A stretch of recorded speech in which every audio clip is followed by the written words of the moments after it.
Bonjour à tous, c'est Flore, Fleur de Vie. Je vous retrouve pour cette nouvelle vidéo, notamment sur les synchronicités, sur l'authenticité et les blessures. Voilà, bon après, hein, vous connaissez, ça partira peut-être un peu plus loin, on verra. On verra pour ce soir ce qui vient en guidance. En tout cas, depuis quelques jours, je savais qu'il fallait que je vous transmette ces messages. Alors, par quoi on commence? Les synchros, parce que c'est toujours rigolo. Alors moi, c'est vrai que j'en ai de plus en plus. Je vais pas dire que j'en ai de plus en plus, c'est plutôt que je les vois de plus en plus. Je les perçois de plus en plus. Et je me rends compte que c'est un peu magique cette étape du chemin quand on a un des voiles qui se lève comme ça et qu'on voit les signes sur notre chemin. J'en ai pris un peu plus conscience après avoir vu mon petit frère là qui est venu la semaine dernière. Et à la fin du séjour, il me dit ah ouais, c'est waouh, on a eu encore plein de signes. Alors en rigolant tous les deux, on appelle ça le Truman Show. Enfin, c'est lui qui a trouvé ce nom par rapport au film là avec Jim Carrey. Et je trouve ça rigolo parce que Truman c'est l'homme vrai, true. Donc pour moi c'est aussi un joli signe le fait que ce monde des synchronicités, c'est aussi le monde de l'authenticité, de l'énergie authentique, des messages directs, sans filtre, entre la source, nos guides et nous-mêmes dans notre incarnation. Et voilà, il a trouvé ce nom de Truman Show parce que quand on était là cet été, on était en vacances à Prague et Budapest et il y a eu plein de signes. Alors ça avait commencé déjà au mois de juin quand il était venu me voir sur Lyon. Et du coup, lui, c'est quelque chose au départ dont il n'avait pas vraiment l'habitude, ou en tout cas, il n'avait pas encore cette vision affûtée pour reconnaître les signes. Parce que comme je l'avais dit dans un précédent live,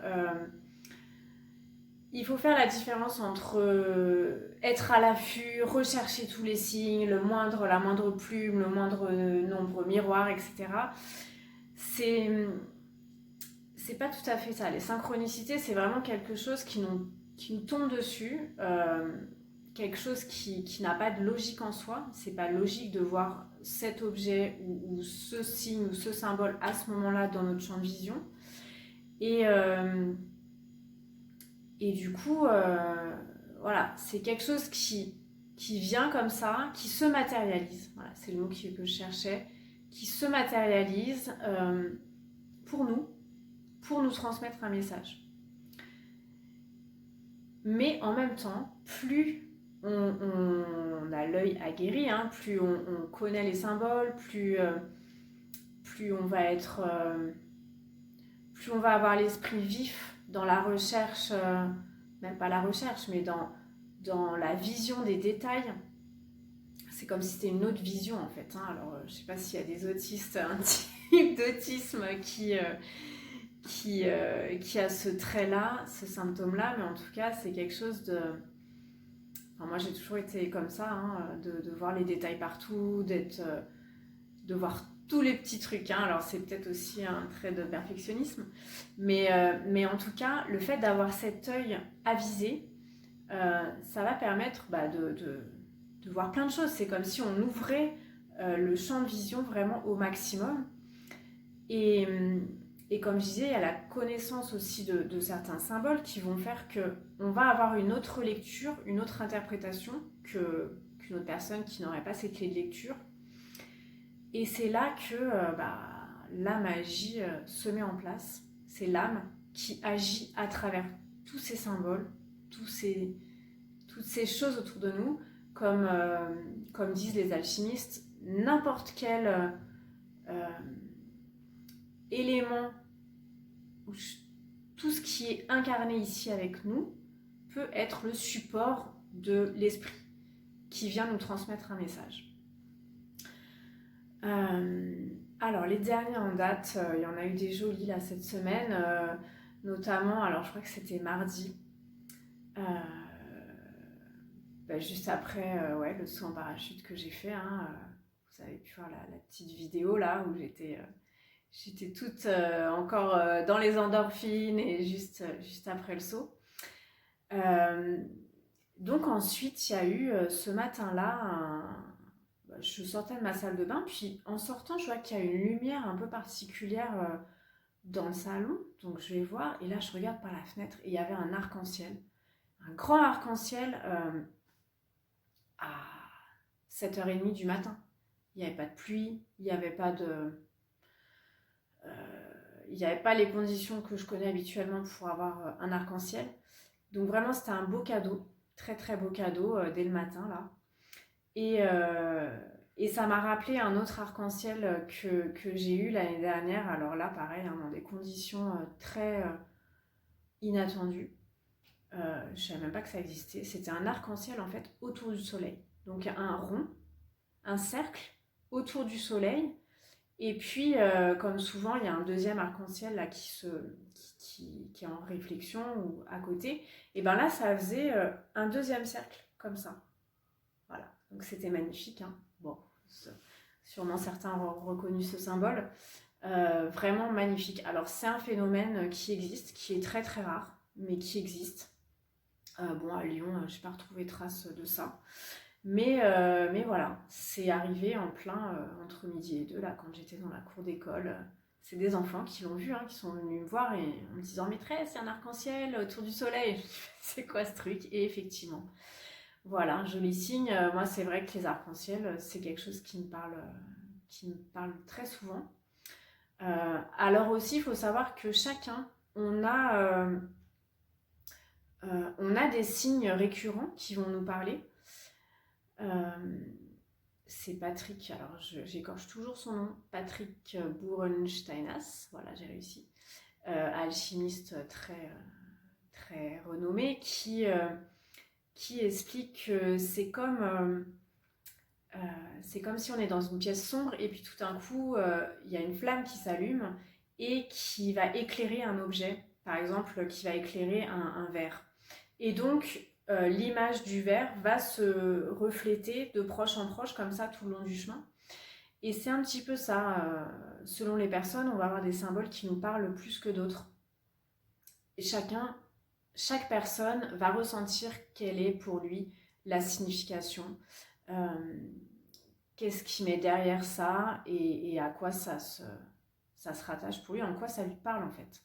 Et c'est vrai que, alors bien sûr, il y a des symbolismes qui sont universels. Il y en a d'autres qui sont rattachés plus ou moins à certaines cultures. Et puis, il y a des symboles qui nous parlent à nous personnellement, plus que pour d'autres personnes.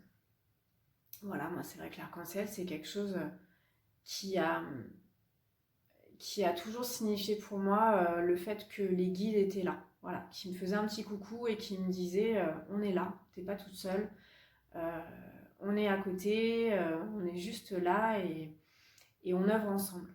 Voilà, t'inquiète pas, ça va le faire, tout va bien se passer, on est là. Voilà, ce matin, alors j'ai été réveillée par un petit oiseau qui chantait. J'habite en ville, hein. J'habite sur les plans de la Croix-Rousse. Lyon, c'est une très grande ville, hein, comme vous savez tous. C'est la première fois que j'ai été réveillée par le chant d'un oiseau. Et alors, j'étais pas vraiment réveillée, j'étais en méditation en fait. J'étais dans mon lit, je méditais, mais j'entendais cet oiseau. Et puis, euh, en fait, j'étais en train, donc je vous expliquerai après le sens de cet oiseau. J'étais en train de méditer sur des choses qui se sont passées cette semaine.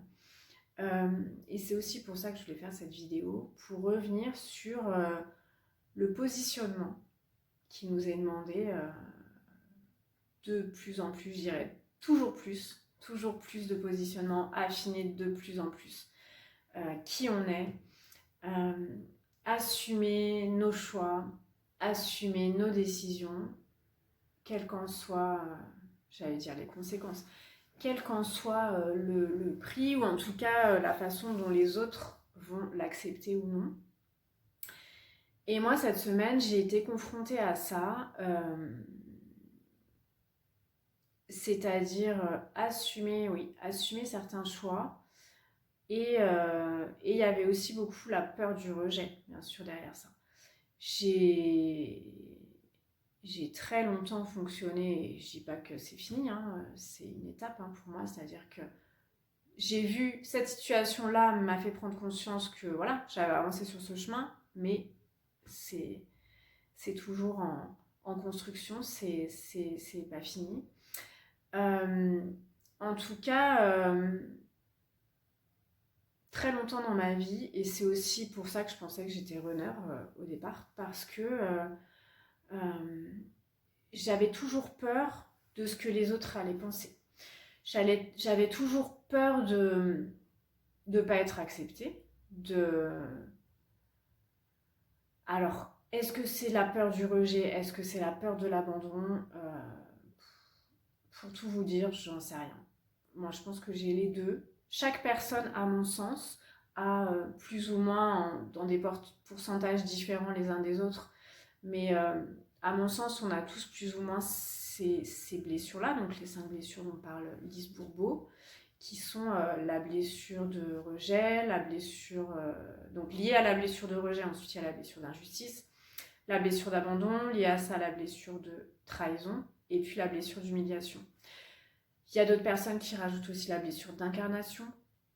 Bref, tout ça, à mon sens, on porte voilà, plus ou moins toutes ces blessures-là. En tout cas, moi, souvent, j'ai l'impression de, oui, j'ai peur d'être rejetée. Et du coup, le fait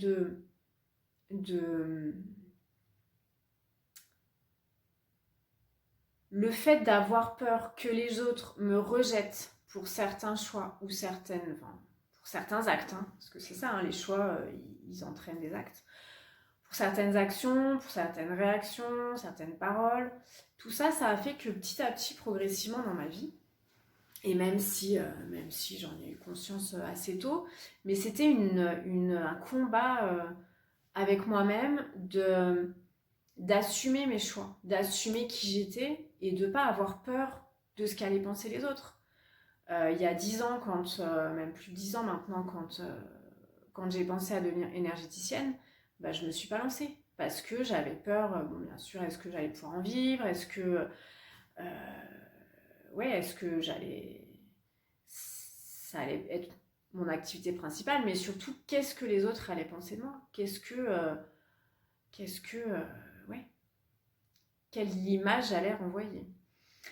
Et ça, bien sûr, c'est lié, et je pense que ça va parler à beaucoup, hein, ça, c'est lié à des blessures karmiques de vie, d'autres vies, où on était guérisseur, chaman, sorcier, voilà, tout un tas de druides et j'en passe. Euh, Tout un tas de vies où on a souffert de ça, où on a souffert de qui on était parce que c'était pas le contexte ne favorisait pas ça. Là, moi, je constate que depuis que je suis rentrée d'Inde, hein, depuis 2 ans, en tout cas avant que je parte en Inde, donc il y a 4 ans, on parlait beaucoup moins de l'éveil de conscience, de spiritualité, de médiumnité. Là maintenant, ça devient monnaie courante. Tout ce qui est comment ça s'appelle là, NDE, là, les expériences de mort imminente, oui, la médiumnité, bon, on commence à en parler, hein, mais tout un tas de phénomènes qui avant on disait paranormaux, qui maintenant sont expérimentés par de plus en plus de gens. Et ils ne savent pas d'où ça leur vient, comment, enfin voilà. Et ça, cette élévation des consciences, qui est due bien sûr à l'augmentation du taux vibratoire de la Terre et donc du taux vibratoire de tous les êtres qu'elle porte, cette augmentation vibratoire amène une ouverture de conscience pour tout le monde, qu'on le veuille ou non. Donc je sais même plus ce que je voulais dire. C'est un peu sérieux là cette vidéo là pour l'instant. Je sais pas qu'est-ce qui va nous venir là pour nous faire rire un peu. Euh, donc, bon, je sais même plus ce que je voulais dire. Si, oui, assumer ses choix. Donc, à ce moment-là, il y a 12 ans maintenant, j'ai pas assumé ça. Euh, donc, j'ai fait autre chose, hein, mais bon, c'était bien sûr une autre partie du parcours pour arriver au même endroit, hein, parce que de toute façon, mon âme, elle sait très bien où elle veut aller. Même si l'ego, il est pas toujours d'accord, mais bon, c'est pas lui le boss.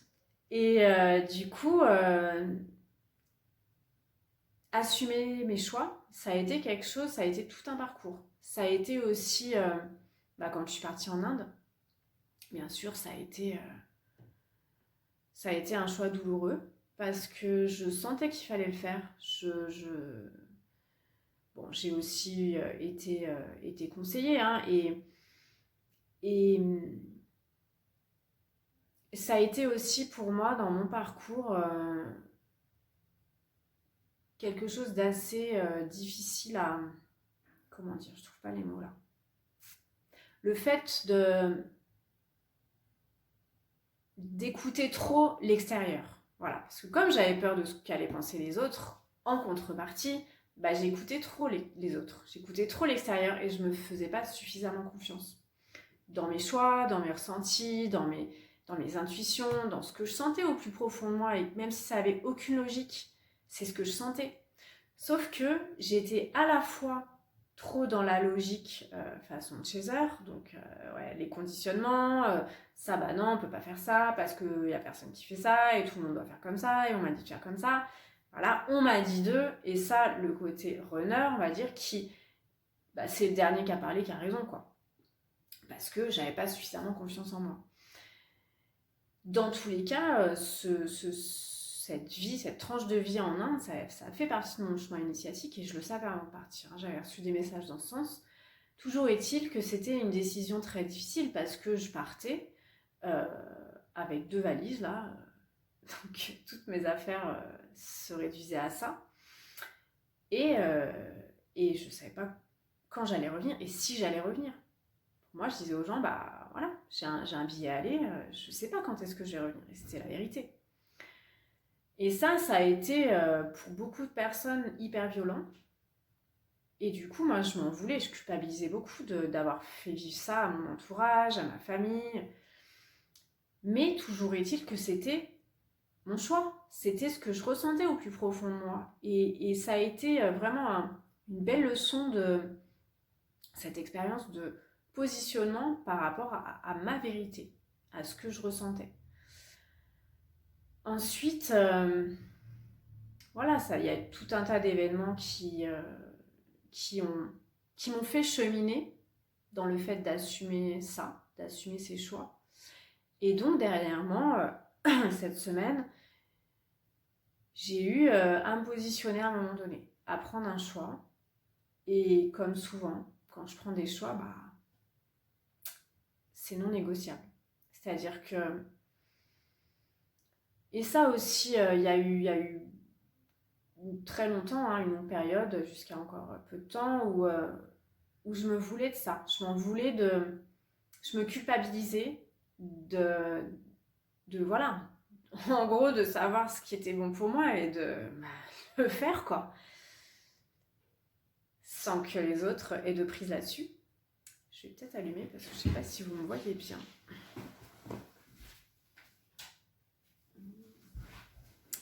Ça va être mieux là, hein. Ouais, parce qu'entre-temps, la nuit est tombée. Voilà, je ne sais pas si vous avez vu, j'ai un nouveau téléphone, j'ai le trépied. Bon, le micro, j'ai pas encore vu comment il marchait, mais bon, ça va venir. Donc le fait de prendre des décisions non négociables pour l'entourage, ça, c'est quelque chose qui a été aussi très mal vécu par les autres et dont je me culpabilisais jusqu'à peu de temps, jusqu'à cette semaine.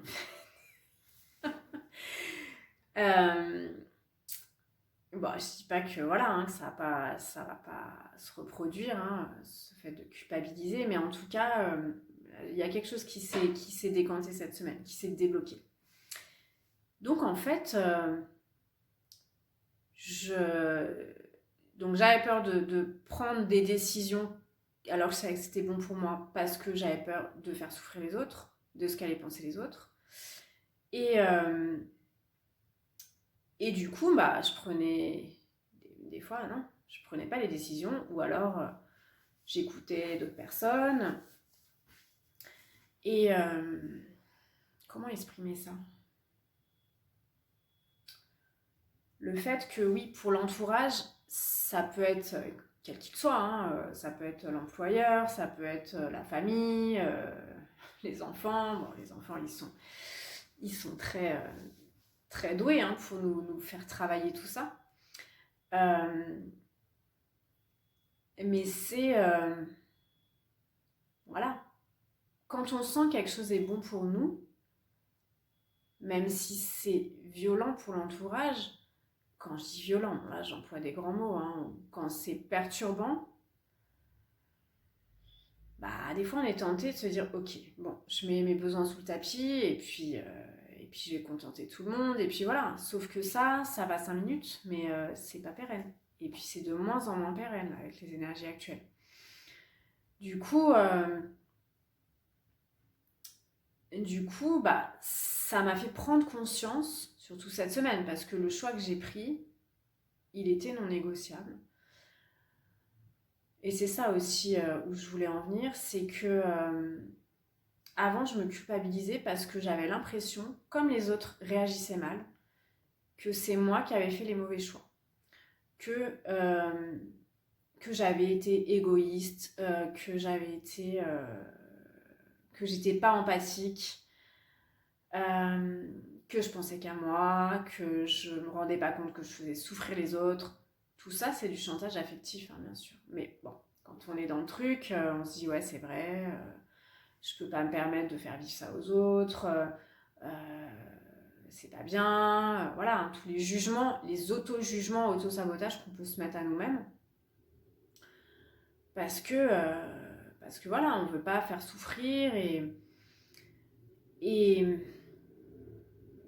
du coup, on va faire nos choix en fonction des autres. Sauf que, qui est-ce qu'on fait souffrir au final? C'est nous-mêmes, c'est notre âme. Parce qu'on ne respecte pas nos besoins, on ne respecte pas ce qu'on a senti en nous-mêmes. Donc pour privilégier les autres, on va se sacrifier soi-même. On va se blesser soi-même. On va se rejeter, on va s'abandonner, on va se trahir. Ça va être injuste pour nous-mêmes et humiliant pour nous.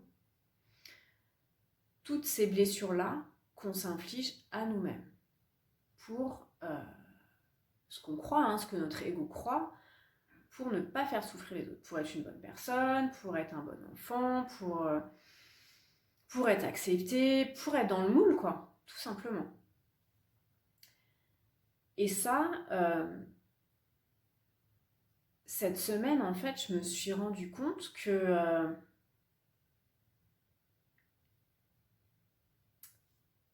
si pour prendre une décision, quelle qu'elle soit, si je me centre vraiment dans mon cœur, si je me connecte vraiment à l'énergie divine, la source, la terre, cette énergie d'amour sans condition, et si j'ai l'intention pure de me connecter à cette volonté divine pour le bien suprême de tous, le choix que je vais sentir en moi, il est aligné. Si la personne en face, elle réagit mal, c'est sa réaction, c'est elle. Alors ça peut être lié à des blessures qu'elle a, ça peut être lié, et sachant que quand elle a des blessures, on a les mêmes, on les reflète, mais ça peut être lié à son histoire personnelle, ça peut être lié à des traumatismes qu'elle a vécus, son éducation, mais des choses qui la regardent elle, qui n'ont finalement rien à voir avec mon choix, avec mon positionnement, mais qui vont la faire réagir et travailler elle. Mais ça, c'est son problème. Euh, il y a aussi parfois des personnes qui, quand on va être authentique, quand on va faire des choix en toute authenticité, ça c'est pas mainstream quoi, hein. C'est pas la matrice, elle fonctionne pas comme ça, hein. Et et même des gens proches de nous vont nous dire non mais attends, t'es folle quoi. Pourquoi tu lui as pas dit ça? Pourquoi t'as dit la vérité au lieu de dire autre chose? C'est vrai, ça peut être plus simple.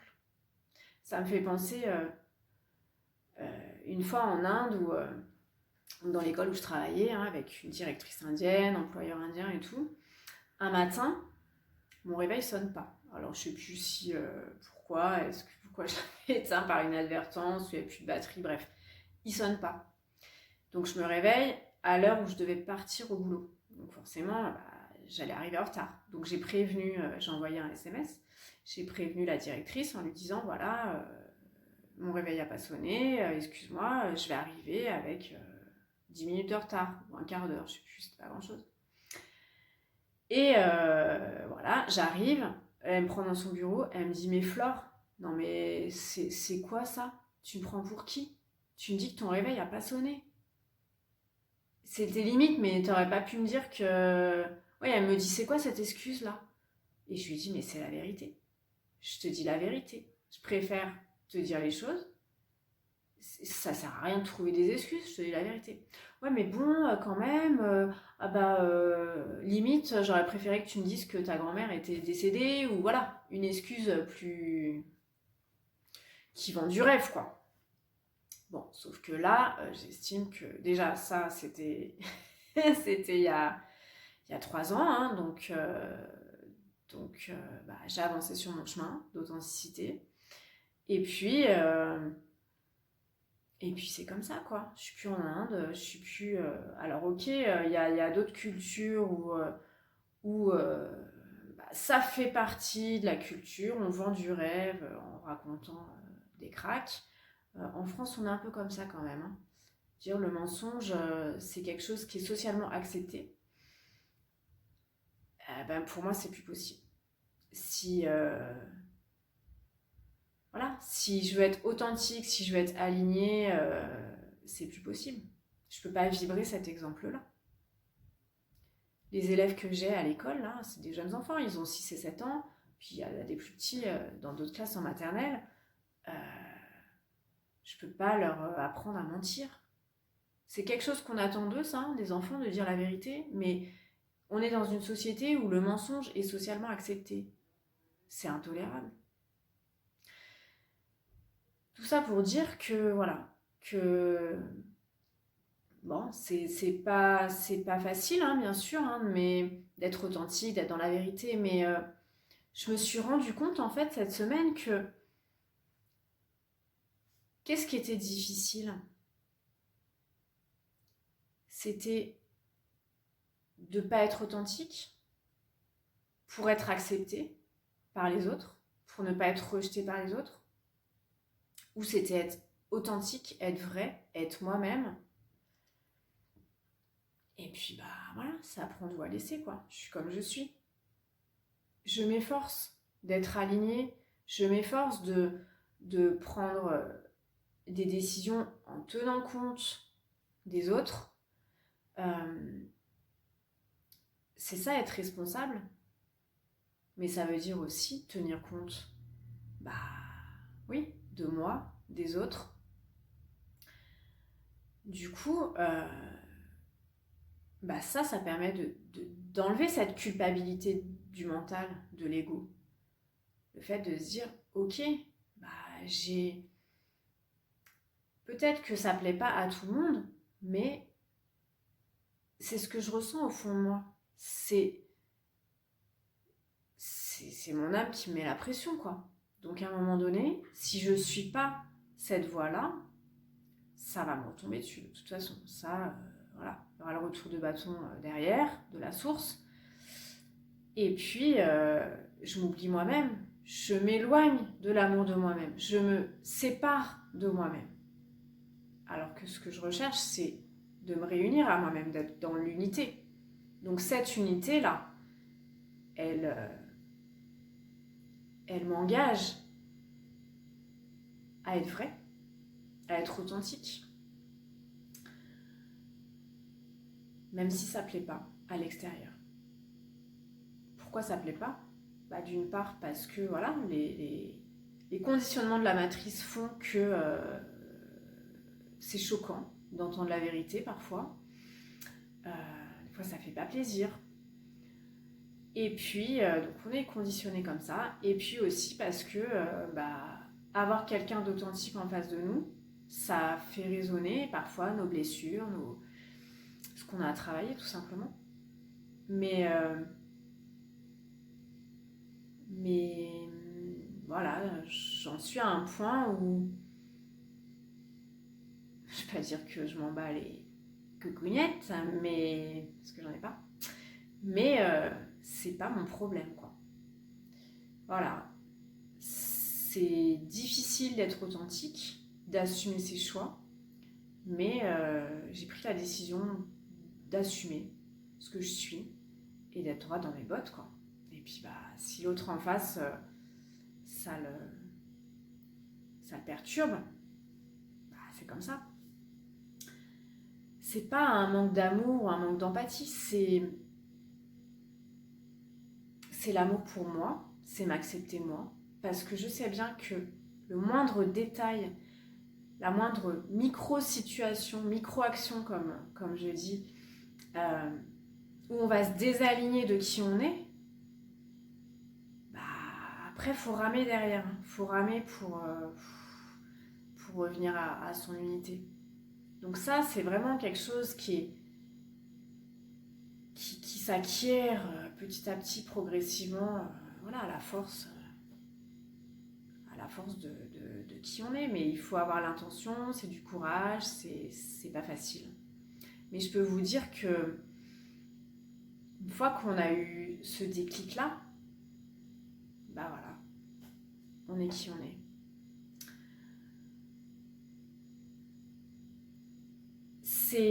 Quand je parle de déclic, c'est quelque chose qui est aussi difficile à appréhender, je pense, parce que, en tout cas, moi, je l'ai vécu comme ça. Comme je vous disais dans une précédente vidéo, il y a eu beaucoup de moments où j'avais l'impression que je sentais le truc, que je savais ce que c'était, je l'avais lu, j'avais... Wow, il y a un très beau ciel là, violet et bleu.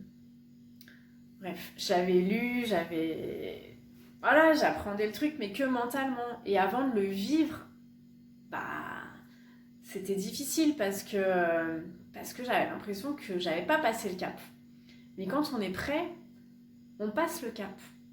C'est pas facile, hein, comme je disais, il y a tout un tas de situations qui vont nous mettre le nez dedans, qui vont... c'est de l'entraînement, hein, Donc petit à petit, on apprend, et puis, à force... on intègre les choses, on intègre, j'allais dire les compétences, mais il y a un moment donné où, voilà, il y a des caps qui se passent. C'est comme ça, c'est des étapes.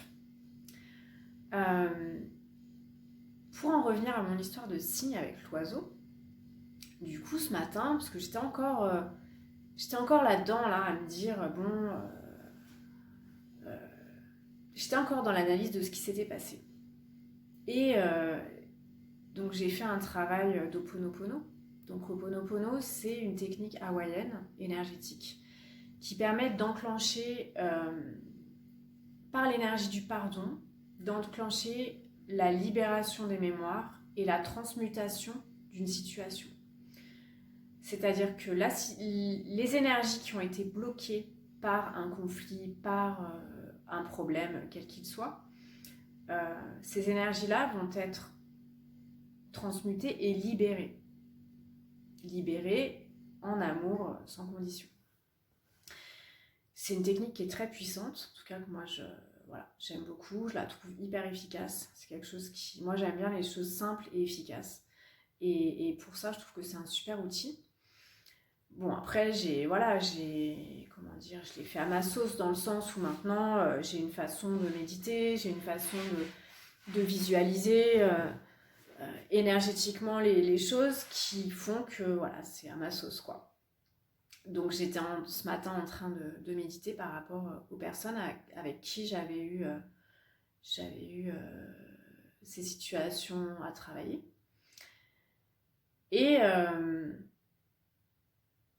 ça m'a fait aussi prendre conscience, cette méditation, que je commençais à rentrer dans un nouveau paradigme, dans un nouveau...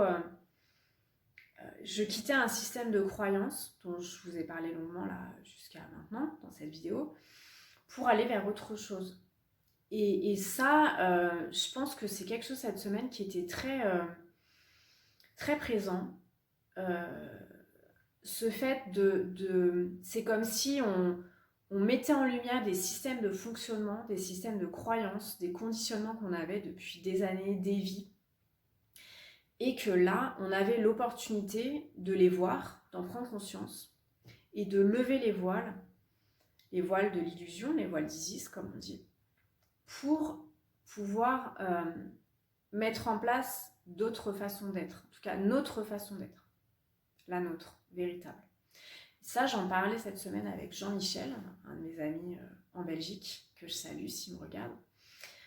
Et d'en parler avec lui, ça m'a vraiment fait prendre conscience qu'effectivement, ces voiles-là, les voiles de l'illusion, toutes ces situations-là font que petit à petit, ils se lèvent. Et si on demande à la source, à nos guides, dans la bienveillance, à être mis dans des situations pour pouvoir nettoyer tout ça, pour pouvoir transmuter ça à notre rythme, dans le rythme qui est bon pour nous, petit à petit, ces voiles, ils vont se lever.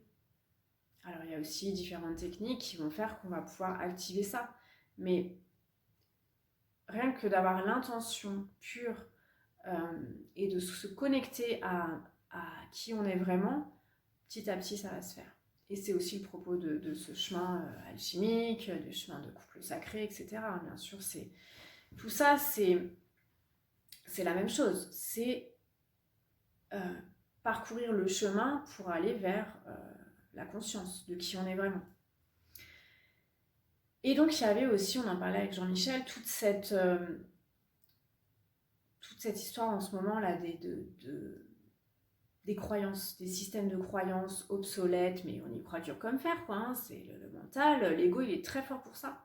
L'émotionnel aussi. Des fois, on est bloqué dans des mécanismes, dans des réflexes qui font qu'on n'est pas lucide, on n'est pas nous-mêmes. On n'a pas le discernement. Et donc pendant cette méditation, je prenais conscience qu'il y avait des conditionnements là qui se libéraient. Et donc j'entends cet oiseau, je me lève, et puis je vois que sur un toit en face de chez moi là, il y avait effectivement un petit oiseau qui chantait, et c'était un rouge-gorge. Alors quand j'ai vu ça, je me suis dit waouh, ça c'est un signe qui me parle, qui me parle depuis la séparation avec mon jumeau. Et j'ai cherché pourtant, hein, mais j'ai jamais trouvé à quoi correspondait ce symbole, à quoi ça correspondait spécifiquement le rouge-gorge. Bon, j'ai cherché dans des bouquins, j'ai cherché sur internet, et à l'époque je trouvais pas. Mais voilà, donc ça fait en Inde j'ai pas eu de rouge-gorge, hein, mais en France régulièrement je voyais des rouges-gorges. Bon, je comprenais pas trop. C'est ça des fois les signes, on comprend pas vraiment, mais ça nous oblige à cheminer petit à petit. Et ce matin, je vois ce rouge-gorge, je fais waouh, là il y a un truc là. Déjà, je suis jamais réveillée par un oiseau chez moi, et puis un rouge-gorge. Et puis je me dis tiens. Je vais regarder, je vais faire une recherche Google, rouge-gorge, druide. Parce que je sentais qu'il y avait un lien avec le symbolisme des animaux celtiques. Et puis aussi Merlin, oui, j'ai dit Merlin. Les oiseaux, c'est aussi un lien avec Merlin. En tout cas, le merle. Bon, là, c'est pas un merle. Mais il y a quelque chose avec les oiseaux. Du coup, je cherche ça et là, je tombe tout de suite, première page que je trouve, premier lien, sur des infos qui m'ont beaucoup parlé sur le symbolisme, où en fait,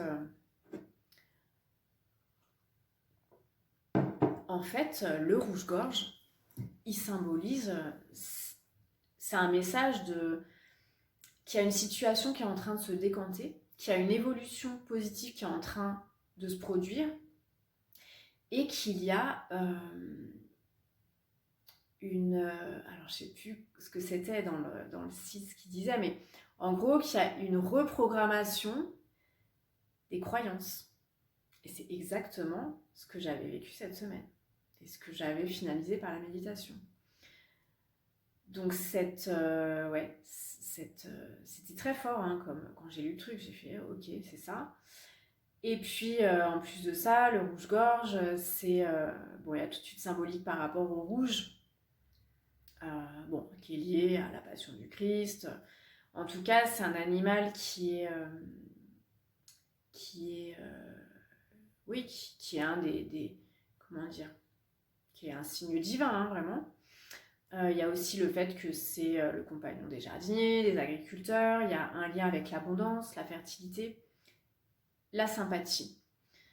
Donc c'est c'est un joli signe qui pour moi symbolise à un moment donné sur notre chemin, pareil, on n'est pas tout seul.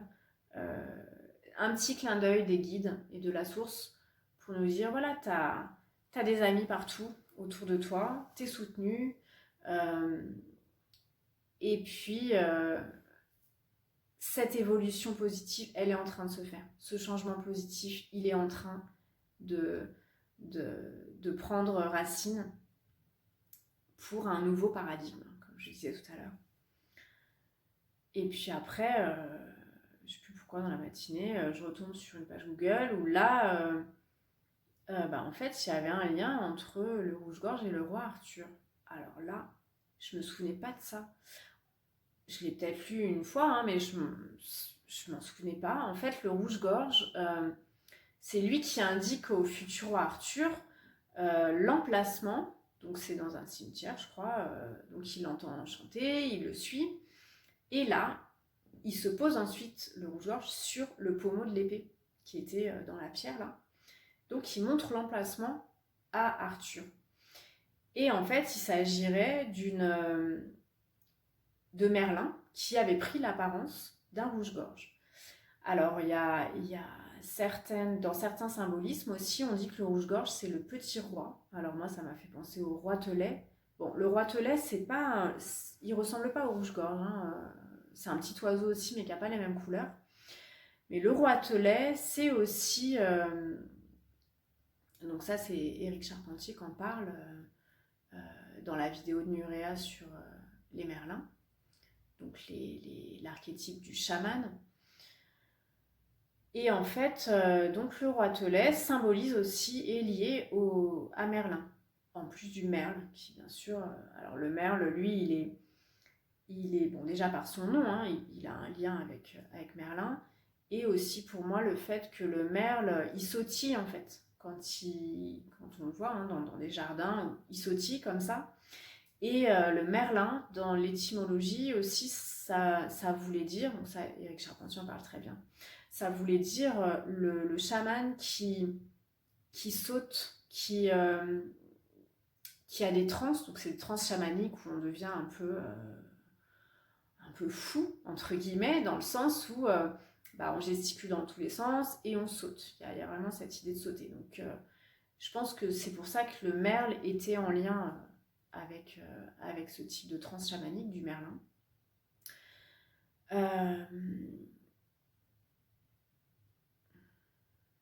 Oui, bon, comme d'hab, hein, on me dit de vous le dire. J'ai un truc dans la tête, je dis non, ça c'est bon. Et on me dit si, il faut le dire.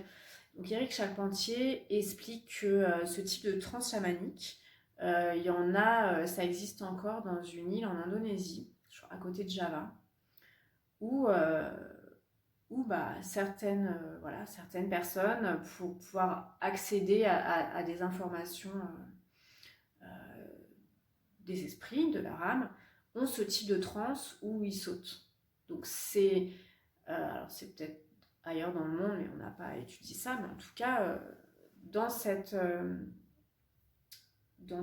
tribu-là, il y a encore survivance de ce type de transe chamanique qui nous vient de l'archétype des Merlins. Voilà. Tout ça, c'est dans les vidéos de Nurea, je vais pas... Non, je vais pas plus en dire là-dessus.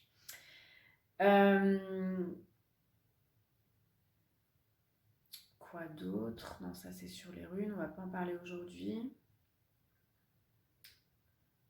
Donc le rouge-gorge, ouais, en lien avec Merlin, avec le roi Arthur, et donc la quête du Graal, hein, bien sûr. Donc tout ça, c'est alchimique, c'est le parcours alchimique en allégorie. Oui, je voulais revenir sur le fait que donc, le rouge-gorge, on dit aussi petit roi, et le roi, c'est aussi un symbole alchimique.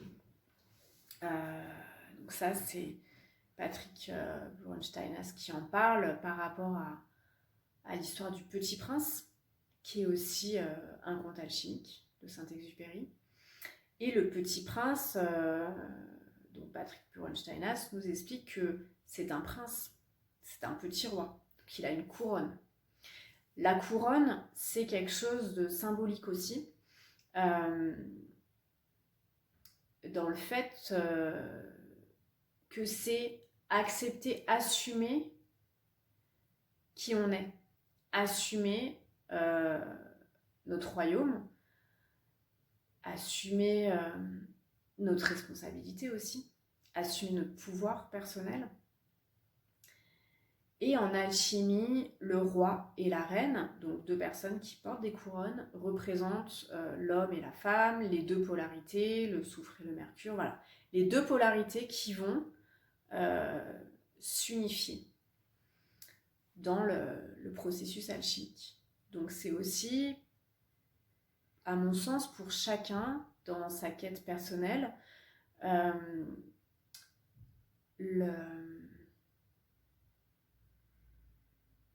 la quête de... C'est même pas la quête, c'est la reconnaissance, la reconnexion avec qui on est vraiment. Et finalement, si on parle des chakras, c'est la reconnexion au chakra couronne qui est au sommet de nos têtes et qui nous connecte au divin, qui nous connecte à tout ce qui est, en fait. Voilà. Donc voilà, des beaux messages, des belles synchronicités que je voulais vous partager.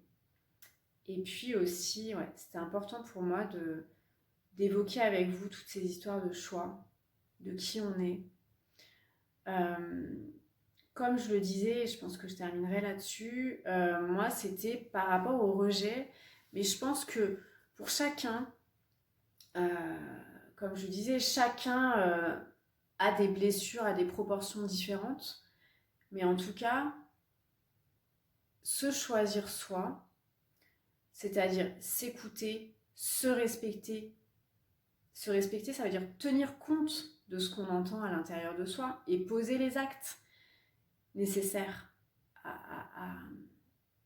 pour incarner qui on est. C'est ça le respect de qui on est. Si on a ça, si on vibre ça et si on le fait au quotidien, à chaque instant, pour nous-mêmes, on va forcément, en face de nous, avoir des personnes qui nous respectent, qui nous aiment, tels que l'on est. Ça veut dire que ce respect de soi-même, cet amour de soi, si on est là-dedans, il n'y a pas de blessure. Et l'autre en face, il ne nous blesse pas. Si je m'aime sans condition, dans toutes les parties de moi, dans tout ce que je suis, et si j'écoute la sagesse intérieure qui est là, même des fois ça peut paraître des folies, on se dit mais attends, mais qu'est-ce qu'elle est en train de faire, c'est quoi là son truc? Mais si c'est ce qui vibre à l'intérieur de moi, si c'est cette voix qui s'exprime, c'est que c'est moi, c'est que c'est aligné, c'est que c'est dans le divin, dans la source. Donc si je m'aime de cette façon-là, je ne me rejette pas, je ne m'abandonne pas, comme je disais tout à l'heure, je ne me trahis pas, je ne suis pas injuste avec moi-même. Et je suis réellement dans mon incarnation, donc il n'y a plus de blessure d'incarnation. Et si je ne vibre pas ces blessures-là, les autres ne vont pas en miroir appuyer sur mes blessures, parce qu'il n'y en a pas. Si je suis dans l'amour de moi, les autres en face, ils vont m'aimer, parce qu'il n'y a que ça, il n'y a que l'amour. comme on dit, qui se ressemblent s'assemblent. Bon, les opposés s'attirent aussi des fois. Mais quand on attire quelque chose, c'est parce qu'on l'a encore en nous. On attire cette chose pour que, en miroir, cette chose, cette personne, cette situation puisse nous montrer qu'est-ce qu'on a là et qu'on n'arrive pas à voir nous-mêmes. Du coup, on a le miroir qui nous montre ce qu'on a sur nous-mêmes et ce qu'il faut travailler nous-mêmes. C'est pas l'autre qui doit travailler ça, c'est nous. Et quand on a travaillé tout ça, parce que les miroirs, ils fonctionnent aussi